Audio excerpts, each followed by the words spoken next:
Did you know the Great Lakes are home to over 6,000 shipwrecks? Beneath the surface of these massive freshwater lakes lie sunken vessels with stories of adventure, disaster, and mystery.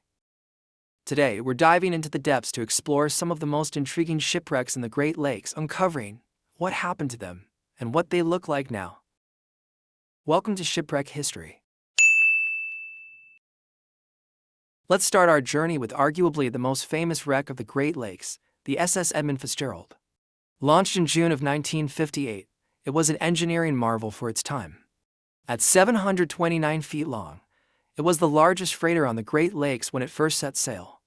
The Fitzgerald was built to haul iron ore from the mines of Minnesota to the steel mills of the Midwest, and for 17 years, it did just that, reliably transporting massive loads across the often treacherous waters of the Great Lakes.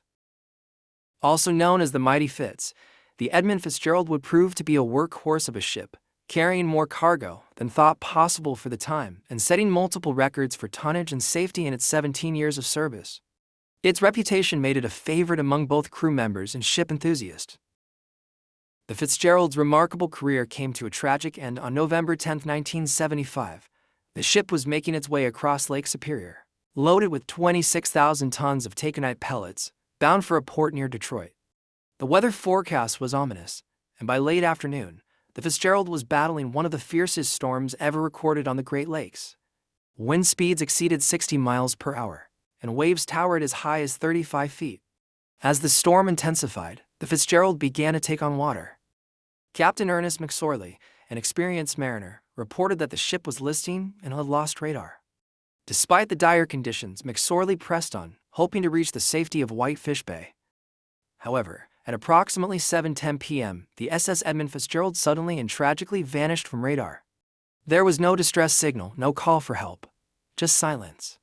All 29 crew members aboard were lost, and to this day, the exact cause of the sinking remains a mystery.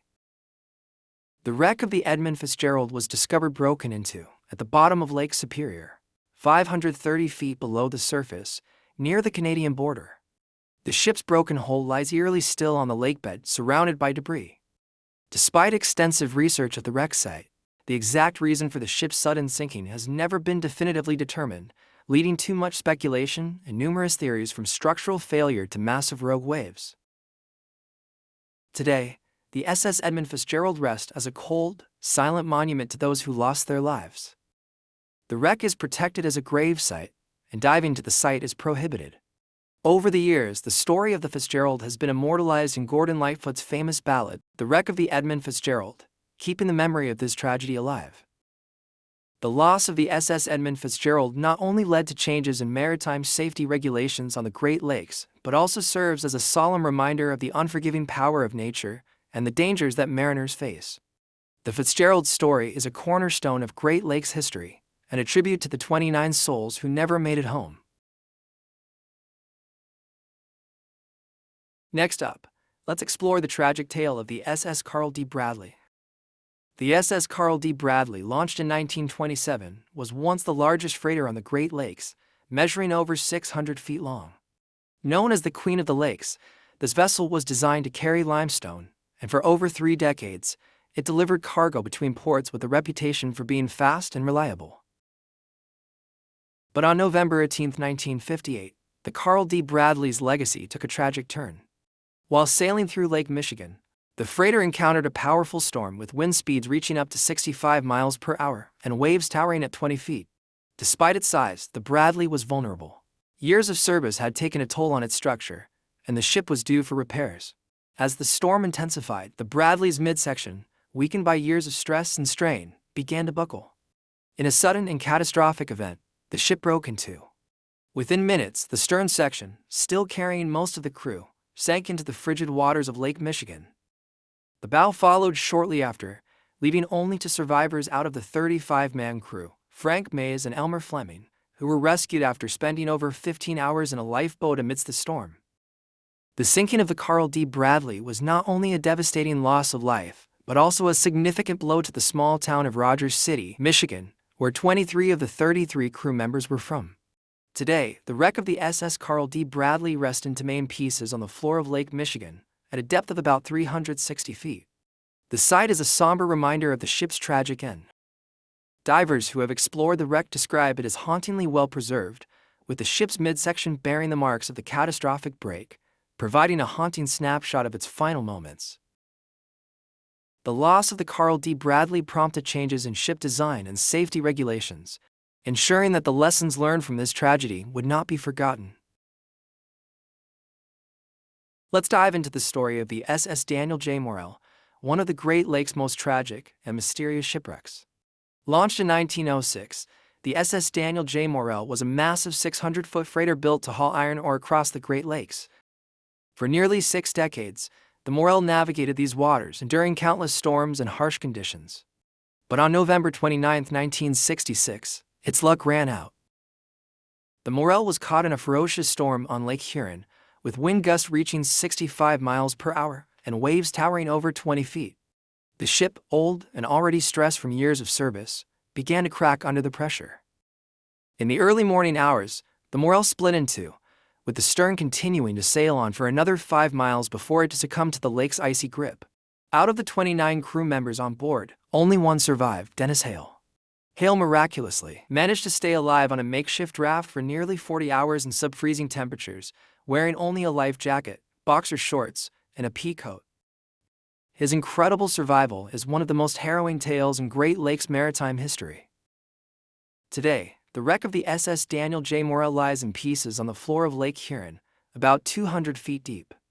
The bow and stern are separated by miles of water, a haunting reminder of the ship's final, desperate journey.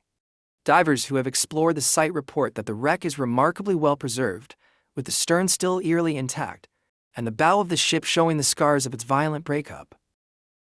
The sinking of the SS Daniel J. Morrell led to significant changes in shipping regulations, including stricter inspections for older vessels. The tragedy demonstrates the unpredictable nature of the Great Lakes. Next up, let's uncover the story of the SS Cedarville, a freighter whose tragic end in the Great Lakes serves as a stark reminder of the dangers lurking beneath even the calmest waters. The SS Cedarville was launched in 1927 as a steel-hulled freighter, designed to carry bulk cargoes like limestone and iron ore across the Great Lakes. At 588 feet long, it was a reliable ship, serving the region for nearly 40 years. Also known for its durability, the Cedarville was a vital part of the shipping industry, transporting essential materials to and from ports around the lakes. But on May 7, 1965, the Cedarville's long career came to an abrupt and tragic end. On that day, the ship was sailing through the Straits of Mackinac, carrying a load of limestone.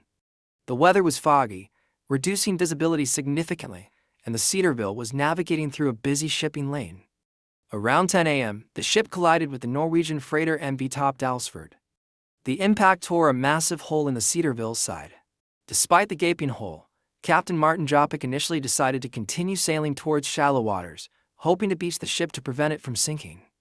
However, the damage was too severe. As the Cedarville took on water, it began to list heavily to one side.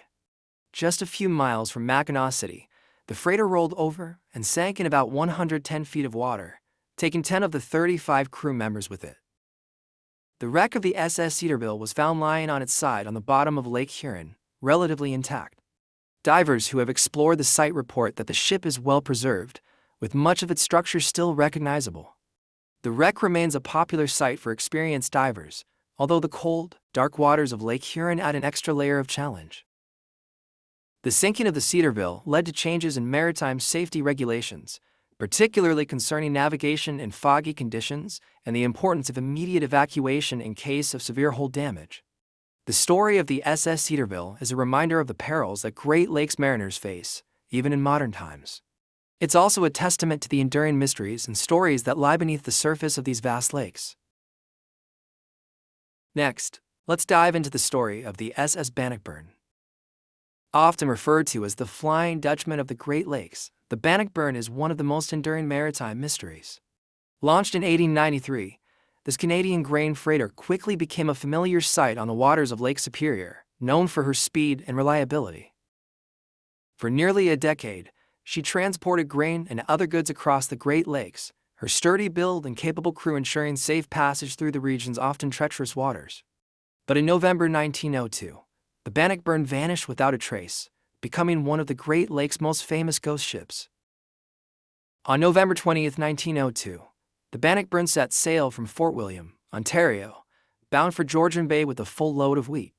The weather was typically harsh for late November, with high wind speeds and icy conditions, but nothing that the experienced crew couldn't handle. The last sighting of the Bannockburn came from the steamer SS Algonquin, which reported seeing the ship near Isle Royale, battling heavy seas. After that, the Bannockburn simply disappeared. When the Bannockburn failed to arrive at its destination, a massive search was launched, but no trace of the ship or her crew was ever found.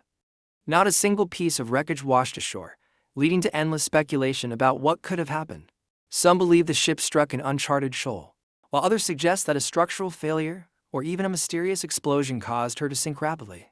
The mystery only deepened when mariners began reporting sightings of the Bannockburn, her ghostly form allegedly seen plowing through Lake Superior's waves long after her disappearance. In the wake of the Bannockburn's loss, family of the crew members were left with more questions than answers. Without any conclusive evidence of what happened, they had only rumors and ghost stories to fill the void. Over time, the Bannockburn became a legend, with each retelling of her story adding to the lore of the ghost ship that haunts Lake Superior.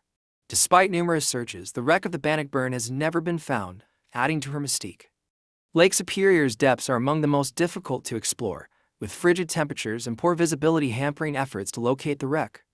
However, advancements in sonar technology have led to renewed interest in finding the Bannockburn, and many believe that one day her resting place will be discovered, finally solving the mystery of her disappearance. Today, the Bannockburn remains one of the Great Lakes' most compelling unsolved mysteries. Her story is a reminder of the power and unpredictability of the lakes, and the lives lost in their cold, deep waters. Whether she is a ghost ship or simply another victim of Lake Superior's infamous storms, the Bannockburn continues to captivate those who hear her tale, a haunting chapter in the long history of maritime tragedies. Lastly, we arrive at the story of the SS Fedora, a lesser-known vessel with a tragic end that has left an enduring mark on maritime history. Launched in 1889, the SS Fedora was a wooden steamship built for the transportation of passengers and cargo across the Great Lakes. Measuring 263 feet in length, the Fedora was an elegant and reliable vessel designed to handle the challenging waters of the lakes. For over a decade, it served faithfully, carrying people and goods between ports, playing a vital role in the region's commerce and travel. However, the Fedora's fate would take a tragic turn on the night of September 20, 1901. While navigating Lake Superior, the Fedora caught fire from a kerosene lamp that fell in the engine room, starting a major fire. Captain Frank A. Fick headed the burning vessel towards Chicago Creek north of Red Cliff Bay in order to beach the vessel onto a sandbar just offshore. The 17-man crew managed to escape in the lifeboats, while the Fedora burned at the water's edge. The Fedora was lost, and its wreckage was scattered across the rocky shoreline. The remains of the ship were later salvaged, but much of it was left to be claimed by the lake. Today, remnants of the SS Fedora can still be found along the shore, serving as a silent reminder of the dangers faced by ships on the Great Lakes. Though it wasn't one of the most famous wrecks, the Fedora story is an example of how quickly disaster can strike, even for the most experienced mariners. The Great Lakes hold countless stories beneath their surfaces. Each wreck is another chapter in the maritime history of North America. From tragic losses to preserved relics, these shipwrecks continue to fascinate and educate. If you enjoyed this dive into the depths, don't forget to like, subscribe, and hit the bell icon for more maritime stories. Until next time, keep exploring.